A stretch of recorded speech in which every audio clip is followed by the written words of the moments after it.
Hello दोस्तों, स्वागत है आपका मेरे YouTube चैनल पूजा पाठ में। दोस्तों, हनुमान जी को पंचमुखी क्यों कहा जाता है? आज की इस वीडियो में हम यह जानेंगे। लंका में महाबलशाली मेघनाद के साथ बड़ा ही भीषण युद्ध चला। अंततः मेघनाद मारा गया। रावण, जो अब तक मद में चूर था, राम सेना खास तौर पर लक्ष्मण का पराक्रम सुनकर थोड़ा तनाव में आया। रावण को कुछ दुखी देखकर रावण की माँ केकसी ने उसके पाताल में बसे दो भाइयों अहिरावण और महिरावण की याद दिलाई। रावण को याद आया कि यह दोनों तो उसके बचपन के मित्र रहे हैं। लंका का राजा बनने के बाद उनकी सुध ही नहीं रही थी। रावण यह भली प्रकार जानता था कि अहिरावण व महिरावण तंत्र मंत्र के महापंडित, जादू टोने के धनी और माँ कामाक्षी के परम भक्त हैं। रावण ने उन्हें बुला भेजा और कहा कि वह अपने छल बल कौशल से श्री राम व लक्ष्मण का सफाया कर दें। यह बात दूतों के जरिए विभीषण को पता लग गई। युद्ध में अहिरावण व महिरावण जैसे परम मायावी के शामिल होने से विभीषण चिंता में पड़ गए। विभीषण को लगा कि भगवान श्री राम और लक्ष्मण की सुरक्षा व्यवस्था और कड़ी करनी पड़ेगी। इसके लिए उन्हें सबसे बेहतर लगा कि इसका जिम्मा परमवीर हनुमान जी को सौंप दिया जाए। राम लक्ष्मण की कुटिया लंका में सुबेल पर्वत पर बनी थी।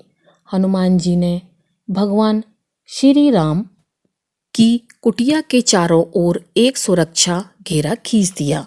कोई जादू टोना, तंत्र मंत्र का असर या मायावी राक्षस इसके भीतर नहीं घुस सकता था। अहिरावण और महिरावण श्री राम और लक्ष्मण को मारने उनकी कुटिया तक पहुंचे, पर इस सुरक्षा घेरे के आगे उनकी एक न चली। असफल रहे। ऐसे में उन्होंने एक चाल चली। महिरावण विभीषण का रूप धर के कुटिया में घुस गया। राम व लक्ष्मण पत्थर की सपाट शिलाओं पर गहरी नींद में सो रहे थे।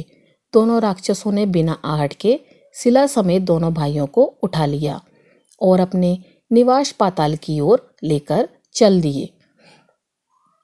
विभीषण लगातार सतर्क थे। उन्हें कुछ देर में ही पता चल गया कि कोई अनहोनी घट चुकी है। विभीषण को महिरावण पर शक था। उन्हें राम लक्ष्मण की जान की चिंता सताने लगी। विभीषण ने हनुमान जी को महिरावण के बारे में बताते हुए कहा कि वे उसका पीछा करें। लंका में अपने रूप में घूमना राम भक्त हनुमान के लिए ठीक ना था, सो उन्होंने पक्षी का रूप धारण कर लिया और पक्षी का रूप में ही निकुंभला नगर में गए। निकुंभला नगरी में पक्षी रूप धरे हनुमान जी ने कबूतर और कबूतरी को आपस में बतियाते सुना। कबूतर कबूतरी से कह रहा था कि अब रावण की जीत पक्की है। अहिरावण व महिरावण राम लक्ष्मण को बलि चढ़ा देंगे। बस सारा युद्ध समाप्त। कबूतर की बातों से ही बजरंगबली को पता चला कि दोनों राक्षस राम लक्ष्मण को सोते में ही उठाकर कामाक्षी देवी को बलि चढ़ाने पाताल लोक ले गए हैं। हनुमान जी वायु वेग से रसातल की ओर बढ़े और तुरंत वहां पहुंचे। हनुमान जी को रसातल के प्रवेश द्वार पर एक अद्भुत पहरेदार मिला।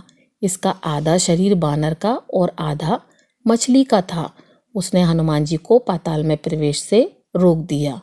द्वारपाल हनुमान जी से बोला कि मुझको परास्त किए बिना तुम्हारा भीतर जाना असंभव है। दोनों में लड़ाई ठन गई। हनुमान जी की आशा के विपरीत यह बड़ा ही बलशाली और कुशल योद्धा निकला। दोनों ही बड़े बलशाली थे। दोनों में बहुत भयंकर युद्ध हुआ, परंतु वह बजरंगबली के आगे टिक न सका। आखिरकार हनुमान जी ने उसे हरा तो दिया, पर उस द्वारपाल की प्रशंसा करने से नहीं रह सके। हनुमान जी ने उस वीर से पूछा कि हे वीर, तुम अपना परिचय दो। तुम्हारा स्वरूप भी कुछ ऐसा है कि उससे कौतूहल हो रहा है। उस वीर ने उत्तर दिया, मैं हनुमान का पुत्र हूँ और एक मछली से पैदा हुआ हूँ। मेरा नाम है मकरध्वज। हनुमान जी ने यह सुना तो आश्चर्य में पड़ गए। वह वीर की बात सुनने लगे। मकरध्वज ने कहा, लंका दहन के बाद हनुमान जी समुद्र में अपनी अग्नि शांत करने पहुंचे। उनके शरीर से पसीने के रूप में तेज गिरा। उस समय मेरी माँ ने आहार के लिए मुख खोला था। वह तेज मेरी माता ने अपने मुख में ले लिया और गर्भवती हो गईं। उसी से मेरा जन्म हुआ है। हनुमान जी ने जब यह सुना तो मकरध्वज को बताया कि वे ही हनुमान हैं। मकरध्वज ने हनुमान जी के चरण स्पर्श किए और हनुमान जी ने भी अपने बेटे को गले लगा लिया और वहां आने का पूरा कारण बताया। उन्होंने अपने पुत्र से कहा कि अपने पिता के स्वामी की रक्षा में सहायता करो।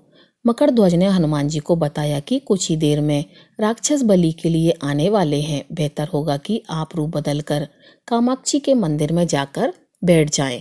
उनको सारी पूजा झरोके से करने को कहें।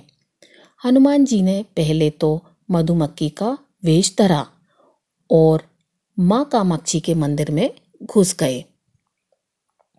हनुमान जी ने माँ कामाक्षी को नमस्कार कर सफलता की कामना की और फिर पूछा, हे माँ, क्या आप वास्तव में श्री राम जी और लक्ष्मण जी की बलि चाहती हैं? हनुमान जी के इस प्रश्न पर माँ कामाक्षी ने उत्तर दिया कि नहीं, मैं तो दुष्ट अहिरावण व महिरावण की बलि चाहती हूँ। ये दोनों मेरे भक्त तो हैं, पर अधर्मी और अत्याचारी भी हैं। आप अपने प्रयत्न करो, सफल रहोगे। मंदिर में 5 दीप जल रहे थे। अलग अलग दिशाओं और स्थान पर। माँ ने कहा, यह दीप अहिरावण ने मेरी प्रसन्नता के लिए जलाए हैं। जिस दिन ये एक साथ बुझा दिए जा सकेंगे, उनका अंत सुनिश्चित हो सकेगा। इस बीच गाजे बाजे का शोर सुनाई पड़ने लगा। अहिरावण महिरावण बलि चढ़ाने के लिए आ रहे थे। हनुमान जी ने अब माँ कामाक्षी का रूप धरा। जब अहिरावण और महिरावण मंदिर में प्रवेश करने ही वाले थे कि हनुमान जी का महिला स्वर गूंजा। हनुमान जी बोले, मैं कामाक्षी देवी हूँ और आज मेरी पूजा झरोके से करो। झरोके से पूजा आरंभ हुई। ढेर सारा चढ़ावा माँ कामाक्षी को झरोके से चढ़ाया जाने लगा। अंत में बंधक बलि के रूप में राम लक्ष्मण को भी उसी से डाला गया। दोनों बंधन में बेहोश थे। हनुमान जी ने तुरंत उन्हें बंधन से मुक्त किया। अब पाताल लोक से निकलने की बारी थी, पर उससे पहले माँ कामाक्षी के सामने अहिरावण महिरावण की बलि देकर उनकी इच्छा पूरा करना और दोनों राक्षसों को उनके किए की सजा देना शेष था। अब हनुमान जी ने मकरध्वज को कहा कि वह अचेत अवस्था में लेटे हुए भगवान राम और लक्ष्मण का खास ख्याल रखे और उसके साथ मिलकर दोनों राक्षसों के खिलाफ युद्ध छेड़ दिया। पर यह युद्ध आसान ना था। अहिरावण और महिरावण बड़ी मुश्किल से मरते तो फिर 5-5 के रूप में जिंदा हो जाते। इस विकट स्थिति में मकरध्वज ने बताया कि अहिरावण की एक पत्नी नागकन्या है। अहिरावण उसे बालात हर लाया है। वह उसे पसंद नहीं करती, पर मन मार के उसके साथ है। वह अहिरावण के राज जानती होगी। उससे उसकी मौत का उपाय पूछा जाए। आप उसके पास जाएं और सहायता मांगे। मकरध्वज ने राक्षसों को युद्ध में उलझाए रखा और उधर हनुमान जी अहिरावण की पत्नी के पास पहुंचे। नागकन्या ने उन्होंने कहा कि यदि तुम अहिरावण के मृत्यु का भेद बता दो तो हम उसे मारकर तुम्हें उसके चंगुल से मुक्ति दिला देंगे। अहिरावण की पत्नी ने कहा, मेरा नाम चित्रसेना है। मैं भगवान विष्णु की भक्त हूँ। मेरे रूप पर अहिरावण मर मिटा और मेरा अपहरण कर यहाँ कैद किए हुए है, पर मैं उसे नहीं चाहती। लेकिन मैं अहिरावण का भेद तभी बताऊंगी जब मेरी इच्छा पूरी की जाएगी। हनुमान जी ने अहिरावण की पत्नी नागकन्या चित्रसेना से पूछा कि आप अहिरावण की मृत्यु का रहस्य बताने के बदले में क्या चाहती हैं? आप मुझसे अपनी शर्त बताएं, मैं उसे जरूर मानूंगा। चित्रसेना ने कहा, दुर्भाग्य से अहिरावण जैसा असुर मुझे हर लाया। इससे मेरा जीवन खराब हो गया। मैं अपने दुर्भाग्य को सौभाग्य में बदलना चाहती हूँ। आप अगर मेरा विवाह श्री राम से कराने का वचन दें तो मैं अहिरावण के वध का रहस्य बताऊंगी। हनुमान जी सोच में पड़ गए। भगवान श्री राम तो एक पत्नी निष्ठ हैं। अपनी धर्मपत्नी देवी सीता को मुक्त कराने के लिए असुरों से युद्ध कर रहे हैं। वह किसी और से विवाह की बात तो कभी ना स्वीकारेंगे। मैं कैसे वचन दे सकता हूँ। फिर सोचने लगी कि यदि समय पर उचित निर्णय ना लिया तो स्वामी के प्राण ही संकट में हैं। असमंजस की स्थिति में बेचैन हनुमान जी ने ऐसी राह निकाली कि सांप भी मर जाए और लाठी भी न टूटे। हनुमान जी बोले, तुम्हारी शर्त स्वीकार है, पर हमारी भी एक शर्त है। यह विवाह तभी होगा जब तुम्हारे साथ भगवान राम जिस पलंग पर आसीन होंगे वह सही सलामत रहना चाहिए। यदि वह टूटा तो इसे अपशगुन मानकर वचन से पीछे हट जाऊंगा। जब महाकाय अहिरावण के बैठने से पलंग नहीं टूटता तो भला श्री राम के बैठने से कैसे टूटेगा। यह सोचकर चित्रसेना तैयार हो गई। उसने अहिरावण समेत सभी राक्षसों के अंत का सारा भेद बता दिया। चित्रसेना ने कहा, दोनों राक्षसों के बचपन की बात है। इन दोनों के कुछ शरारती राक्षस मित्रों ने कहीं से एक भ्रामरी को पकड़ लिया। मनोरंजन के लिए वे उसे भ्रामरी को बार बार कांटों से छेड़ रहे थे। भ्रामरी साधारण भ्रामरी ना थी, वह भी बहुत मायावी थी, किंतु किसी कारणवश वह पकड़ में आ गई थी। भ्रामरी की पीड़ा सुनकर अहिरावण और महिरावण को उस पर दया आ गई और अपने मित्रों से लड़कर उसे छुड़ा दिया। मायावी भ्रामरी का पति भी अपनी पत्नी की पीड़ा सुनकर आया था।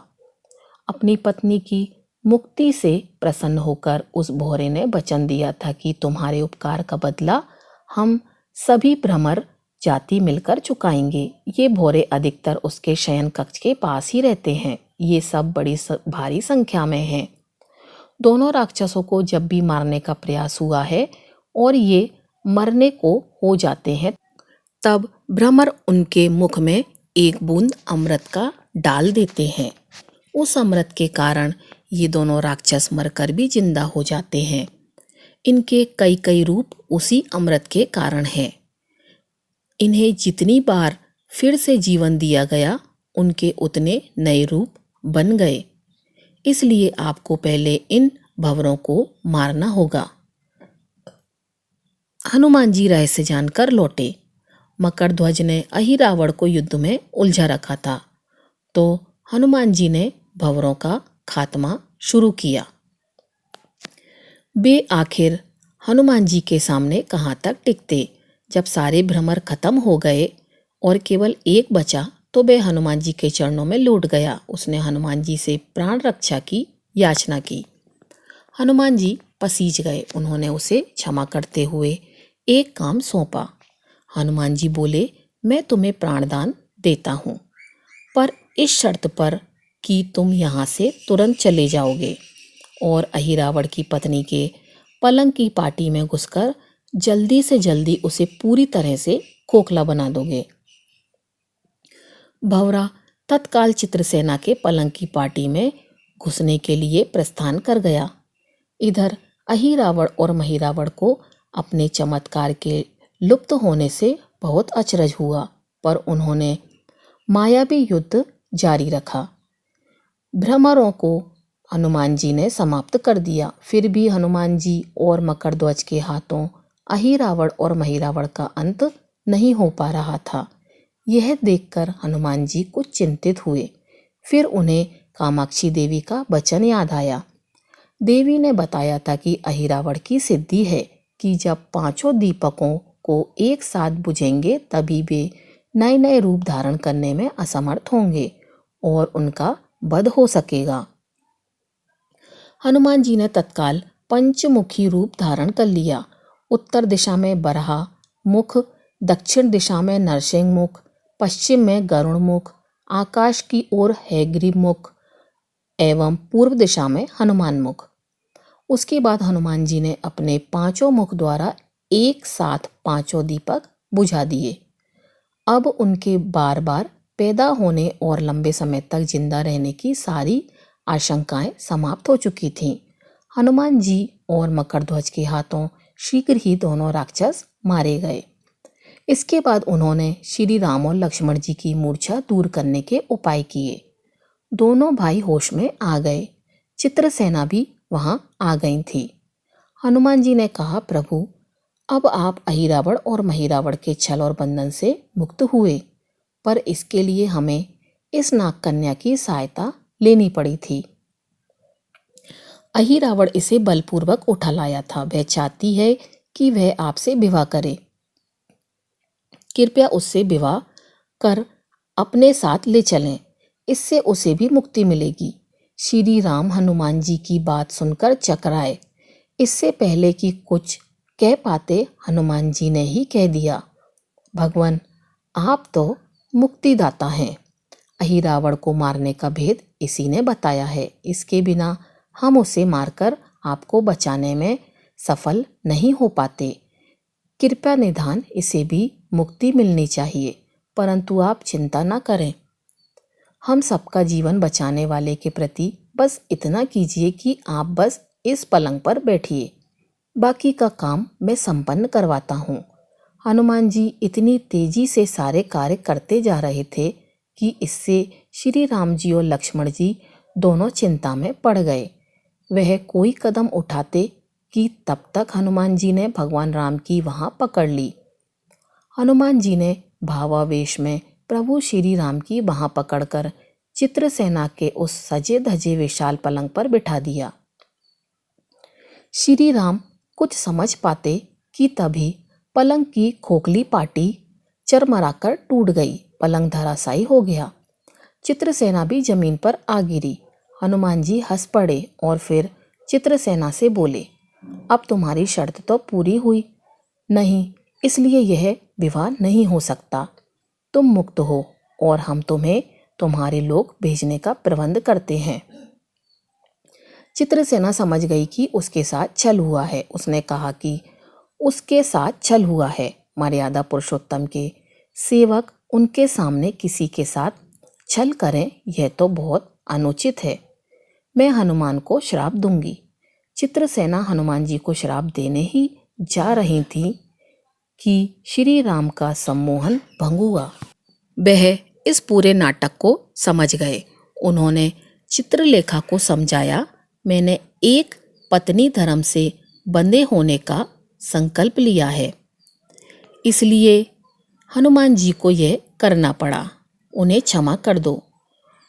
कुद्र चित्रलेखा तो उनसे विवाह की जिद पकड़े बैठी थी। श्री राम ने कहा, मैं जब द्वापर में श्री कृष्ण का अवतार लूंगा तब तुम्हें सत्यभामा के रूप में अपनी पटरानी बनाऊंगा। इससे वह मान गई। हनुमान जी ने चित्रसेना को उसके पिता के पास पहुंचा दिया। चित्रसेना को प्रभु ने अगले जन्म में पत्नी बनाने का वरदान दिया था। भगवान विष्णु की पत्नी बनने की चाह में उसने स्वयं को अग्नि में भस्म कर लिया। श्री राम और लक्ष्मण मकरध्वज और हनुमान जी सहित वापस लंका में सुवेल पर्वत पर लौट आए। जय पंचमुखी हनुमान। अगर आपको हमारी वीडियो अच्छी लगी हो तो वीडियो को लाइक कीजिएगा और चैनल को सब्सक्राइब कीजिएगा। आपका दिन शुभ हो।